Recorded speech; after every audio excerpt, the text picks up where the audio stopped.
I'm really pleased to be here to join in the colloquy with my fellow Senator Manchin, Senator Brown from Ohio, and Senator Warner from Virginia.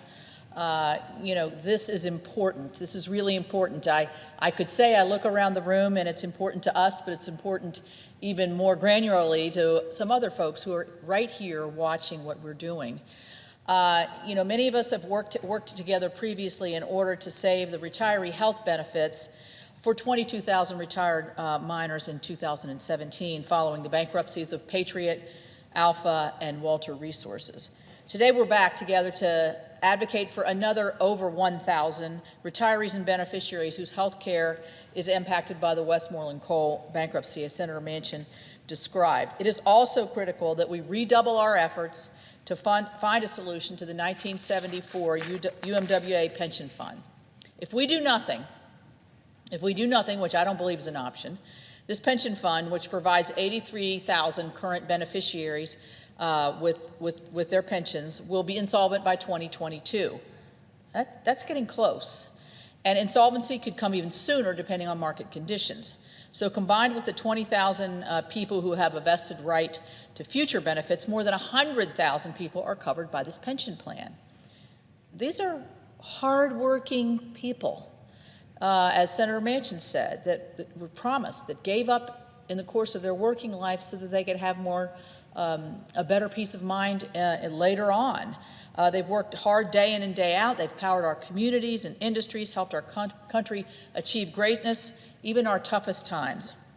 And they did that with the promise of health care and a pension that would allow them to live with dignity in retirement.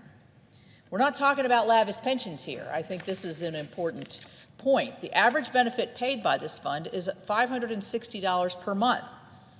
So these retirees are not getting rich on their pension plans, and they're not taking lavish expenditures. But without this monthly benefit, many of them would be living on the edge of poverty if they're not already. One miner from Logan, West Virginia, who worked in the mines for 36 years, wrote, quote, "Please keep fighting for our pension. I receive $303.34 a month. We need this badly to help pay for food, medicine, and other bills." Another retired miner from Richwood, West Virginia, who worked in the mines for 17 years, wrote that his monthly check of $192 is not a lot of money, but it means a lot, and he earned it on top of it.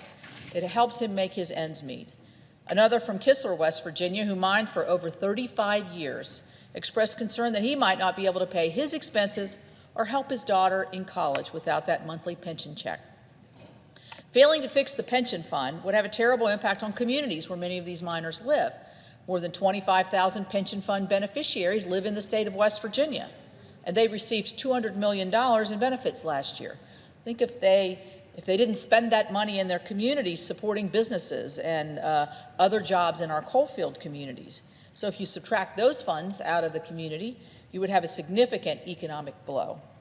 We have a solution that will prevent the insolvency of the pension fund and protect our retired miners, their families, and their communities. We should pass legislation that expands the use of the same transfer payments used to support retiree health care to make the pension fund solvent. I have supported various forms of that kind of legislation over the years, but as we come closer to the time, 2022, when the pension fund will become insolvent, we must redouble our efforts, and that's what Senator Manchin, I appreciate his advocacy and I appreciate his sense of urgency, and I share that. At the same time, our West Virginia representatives, along with representatives from the other states, ours, David McKinley, Alex Mooney, and Carol Miller, are leading a bipartisan effort in the House to fix this problem as well. I will keep fighting alongside all of you all and all of them until we, and others that I see, until we enact a solution that keeps the promise of our hardworking coal miners. And I yield back. Thank you.